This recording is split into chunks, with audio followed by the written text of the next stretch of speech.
Hello everybody, my name is Marsh and welcome to Everything That I Read in 2022 Tier List Edition. Let's jump into it.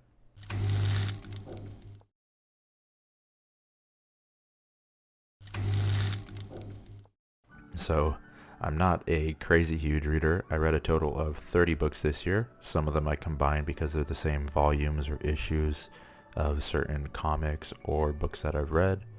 And overall, this is basically what you see right here. I think we have 27 here, but in total it's about 30 and I have a few in progress.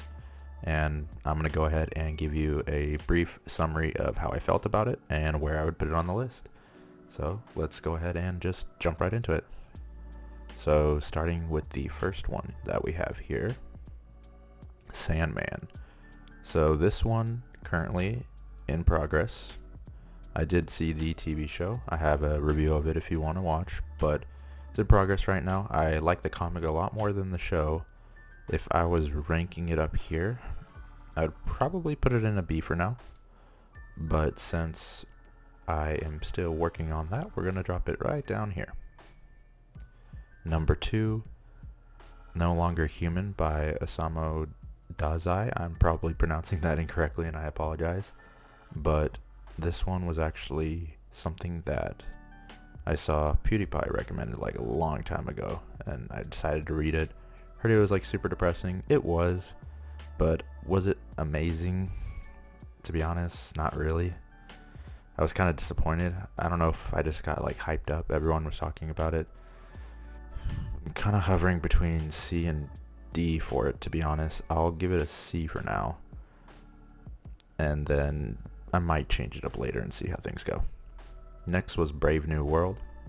I was trying to read a bit more classics this year. I don't really have a large repertoire outside of everything that they force us to read in middle school and high school. So for Brave New World, I would go ahead and put it in a B. I did enjoy it. Seeing what it did with a lot of the dystopian things is pretty cool.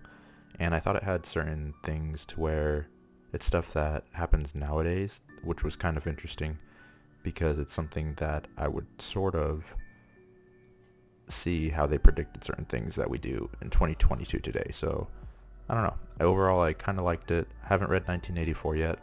Once I do, I'll have to like compare it and see how it is. Next on the list, however, is The Fellowship of the Ring. It's cut off, but I'm going to go ahead and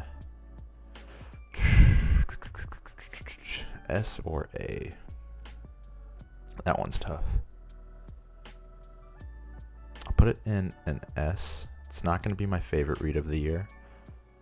Putting in an S, it's the first time I've read it before. I love the movies, of course. I mean, who doesn't? And it was interesting seeing what they left out and what they brought to it. It really turned into like a comfort read for me during the year. I would read one chapter a night before I go to bed, and it was just made me feel good before going to sleep. But that is S for now. It's kind of hard to do anything below, but we'll see. Next, Lord of Flies, or Lord of the Flies. To be honest, I'll give it a C as well. I want to put it below No Longer Human though. It's good for what it was. It's interesting for the time that it was made and what it did for that overall like genre that it kind of cultivated, sort of like the Hunger Games thing before Hunger Games was a thing, but it's not really a death match. But it was very innovative for its time if you look back on it. And even reading it now, it was still entertaining, but it wasn't mind-blowing like it would have been back then. So I'm only going to leave it at a C. Next, we got Jade City. So Jade City, I've only read the first book. I know the first one is the worst of the 3. Not saying it's bad though, but it wasn't my favorite read of the year. I'm excited to get into the next 2 to see how they are, but overall, it's gonna go top of B. I'm gonna put it in front of Brave New World because I did enjoy it a lot more, but I don't think it's quite an A for me yet. I'm not in love with it. Now this one here, Spice and Wolf, that's gonna go ahead and go into A for me. That's a guilty pleasure. Do I recommend anyone read it? No, because I don't want you to know what I'm reading and and embarrass me further. But it's kind of like smut, romance, medieval economics kind of thing with like a wolf goddess. It's Japanese light novel, but it's like a guilty pleasure for me. I love the anime, and progressing forward in it is nice. I'm 6 volumes in so far out of 19, I believe there is. It's either 19 or 17, but I of course love it so far. And I would recommend it if you want a nice little romance, but it is something I'm not gonna do a review on ever. Plus I don't think there's enough people to review it. Maybe when the new season comes out. Anyways, next one, Dante's Inferno, DNF. I got through a lot of it actually. I think I had like 4 or 5 chapters left, and I may finish it in the future. It's basically Christian fan fiction. Dante Alighieri. It's his fan fiction of what hell would be like, basically. It was interesting. A lot of the poetry was good, and I just find it interesting, but it wasn't interesting enough for me to pick up and continue because it is somewhat work having to try to figure out what it means. I would look up videos sometimes after I read a chapter to see what it did. If the summary didn't work, sometimes there were summaries. But yeah, overall, DNF. I might go back to it in the future, but probably not. And next we got Edge Dancer. Edge Dancer, I'll give a B, right in between Brave New World and Jade City. It was good. As you know, Lift isn't everyone's favorite character when it comes to that, and it is just a novella, but I liked what it did going into the next book in the series for it, and it does have a very touching moment at the end in the rain, if you know what I'm talking about. You know what scene I'm talking about if you've read it. But other than that, it's nothing amazing. Next would be Morning Star. Okay. Now, this is one of my favorite things that I've read all year, but I'm only giving it an A. Above Spice and Wolf. I think because the next one coming up later I like more, but I'll give it an A. And it's amazing. Red Rising is probably my favorite sci-fi series going on right now. I'm not completely done with it. I need to start Dark Age before Lightbringer comes out in April, which I will, and I'll do a review for both of them. But Morning Star's great. I love the way he ended it, and you don't need to continue if you don't want to. It's a good trilogy. But next is Iron Gold, the sequel to that. I do like Iron Gold more than Morning Star, and I think that with Pierce Brown, he's getting better and better with every book, to be honest, the way he does his writing. And since we're on the topic anyways, we might as well jump over to Golden Sun. Golden Sun's going to be an S tier. Now, I think the thing with Golden Sun is the ending. If you've read it, you know the ending, what happens. That thing that happened kind of like hooked me and made me like get into the series fully to make it my favorite sci-fi series I've read so far.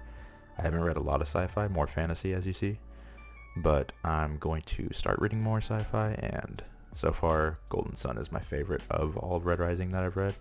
Definitely in the S tier for me, but is it yeah, it's above Lord of the Rings. I like Lord of the Rings, but it's just comfortable. Okay, next, Something Wicked This Way Comes. D. I don't like Ray Bradbury's prose. I know people praise him for his prose, but honestly, it was just kind of annoying. I feel like every sentence or every other sentence is a simile. He's just overdoing it a lot. Some of them are great, and there is some great moments, prose-wise, but he overdoes it a lot, and I feel like it's just not that amazing. It's kind of overrated. Sorry. That's just the way it is. Next, Way of Kings. Let's just go ahead and put it in S. Is it above Golden Sun? Yeah, let's put it above Golden Sun. Yeah, Way of Kings, Brandon Sanderson. Like, come on. Do I have to say anything else? It was like one of the top books on Goodreads for like a super long time, at least for fantasy. It's amazing. You should read it. It has a slow start, but once you really get into it and once things start progressing, it gets amazing. Son of Ares comic. This was a C. I liked the aspect of the things we got to see, and learn. It's a prequel, basically, for one of the characters in the Red Rising trilogy. I like the things that are brought to it. The thing I don't like is the comic itself and the illustration. Sorry if you're the artist, I apologize, but I wasn't a fan of the way things were illustrated. I didn't think it was amazing. Like comparing the illustration here to Sandman, it's like night and day. I think as a story it's good with what it brings to it and what it explains, but as a comic, you gotta factor in the art, and the art wasn't that amazing, which brings it down to a C. Otherwise it'd be B maybe, story-wise, but put it at the bottom of C. Next was Best Served Cold.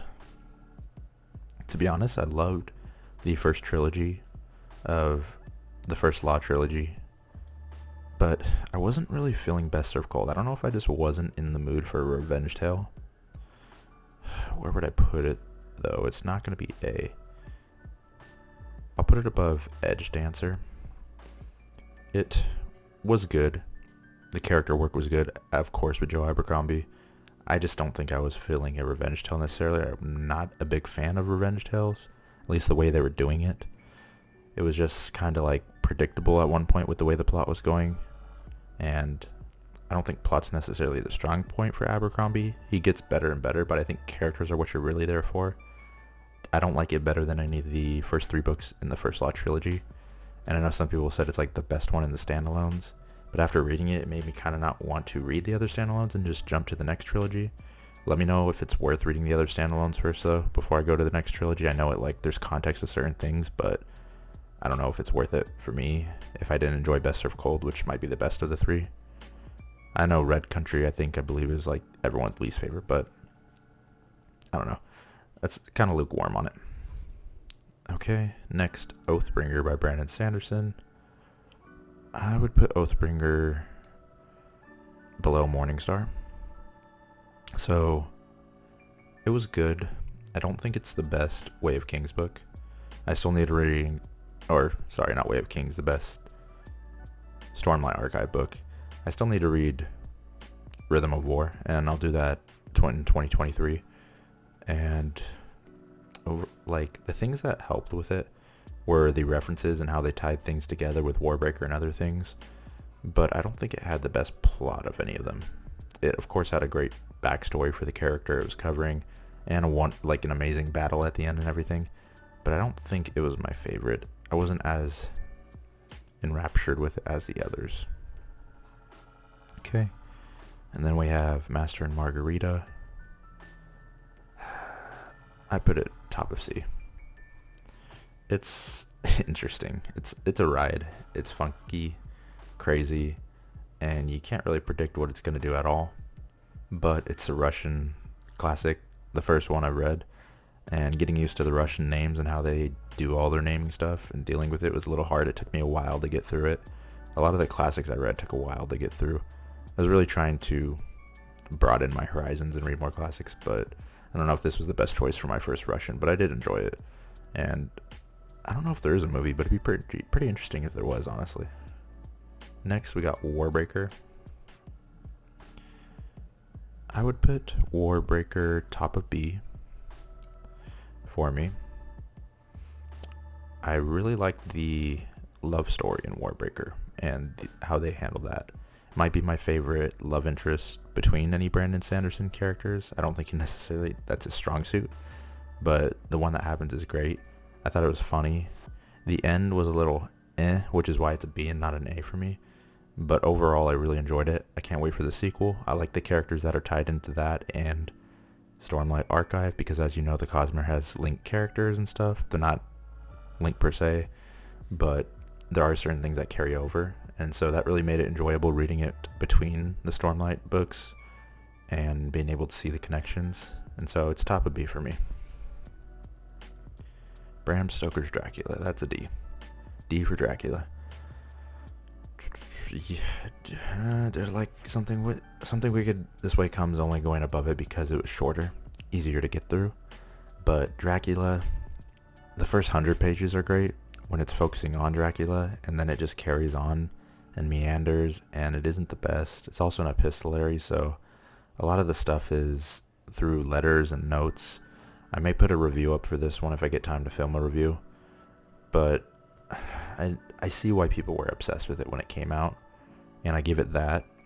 But as a modern day thing, it kind of lost me. The first 100 pages were there, and then it just kept going and didn't focus on Dracula enough, which is weird in a Dracula book. But you get to see the origin of everything, like Van Helsing, Dracula, Castlevania, or Transylvania, and all those things. So for that, I give it kudos for what it did during its time, but it doesn't mean I'm going to rank it higher, because this is all based off my personal enjoyment, not necessarily if I think it's a better book. Okay, Mort by Terry Pratchett. I would put this one about right here. I've read a few of the Discworld novels.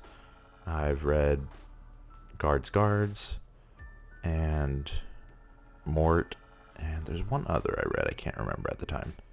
Actually, no, it wasn't Discworld, it was Good Omens. Terry Pratchett, I like his writing sometimes. He's pretty funny when it comes to certain things. I think the main issue I have is like his structuring. He puts a lot of footnotes. I hate footnotes. I don't know if it's just me getting distracted and not being able to handle it, but I don't prefer people put footnotes. It bothers me. And then he also doesn't like separating chapters. He just keeps writing. That annoys me. I'm very like chapter oriented reader, and that's just a personal preference, but overall it was good. It was fun. It was whimsical, and it was interesting. I plan to continue on reading maybe 1 or 2 Discworld novels a year. I'm not going to deep dive and read all of them in one sitting. I'm not a fast reader. As you see, I don't have very many things on here, so I try to do what I can. But next is Heart of Darkness. This is my least favorite read of the year.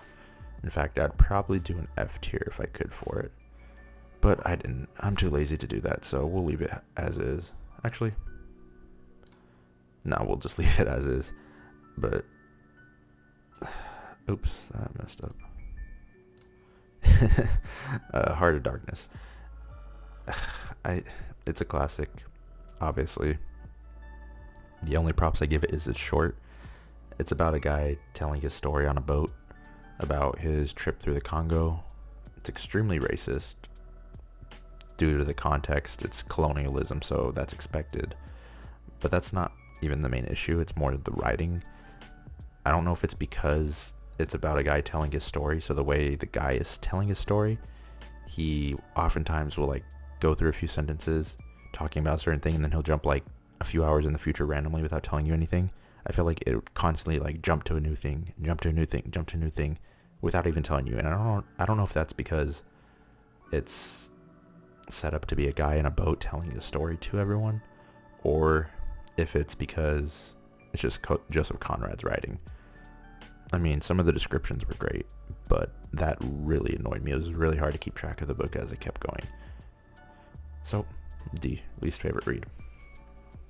Okay, Broken Eye by Brent Weeks, book 3 of Lightbringer. That's also in progress. Just started that. Should finish it in December. And we'll see how it goes.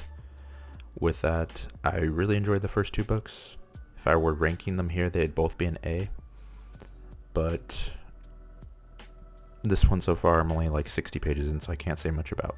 But let's go to the top read of the year. Words of Radiance, above Way of Kings. Words of Radiance is my favorite Stormlight Archive book right now. Even though Kaladin may be my favorite character, his backstory was book 1, but in book 2 I feel like he had way more crazy moments that I just loved. And the moments that were in this book were so epic that it just pushes it above Way of Kings for me. And not much else to say about that. Can't wait to read Rhythm of War, see how it is. I know it's not everyone's favorite, but we'll see how it goes. And finally, we got the Wheel of Time books. So let's just go in order. Path of Daggers, Crown of Swords, and then Winter's Heart. Oh, there's also supposed to be Lords of Chaos, but I guess that one didn't go up here. Yeah, that's fine. We'll leave Lords of Chaos out. Crown of Swords. Bottom of Sea. The ending was like, it was good, but not amazing. This is obviously the beginning of the slog, and that's kind of expected. And even worse, I'd say Path of Daggers is top of D. We're in the slog. Almost out of it. In progress on Winter's Heart. I should have that done actually this week. I do audiobooks for this log. It helps me get through it. And I'll be going on some big road trips this month, so should be able to kick that out actually tomorrow, because I'll be driving for about 4 hours. That's about how much I got left. If I don't finish it then, I'll finish it on the way back. So that one should be done too, but not feeling it so far. It's probably better than Path of Daggers. I didn't like the ending Path of Daggers. It just kind of like, it just happened, and not much explanation. And Winter's Heart isn't really doing much for me. There's been a few good moments, and I can't go into any details because spoilers, but I know there's one more book in the slog. I do like Wheel of Time, despite my ranking. Please don't hate on it. The other books would be like A's, and then I don't know if any of them would be an S.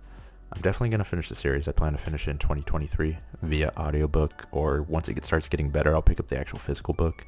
But because I'm not as into it, I use it for an audiobook when I drive. But yeah, so far it's the slog. Overall though, this is my 2022 tier list for everything that I read. What do you guys think? You think I misplaced anything? I mean, it's based off my personal enjoyment, so that's how it is. But let me know if you have any specific opinions about any of these books. For the sequels, please don't talk about any spoilers. I haven't read them yet, so please don't spoil me on anything if there is anything that has sequels that I've read so far.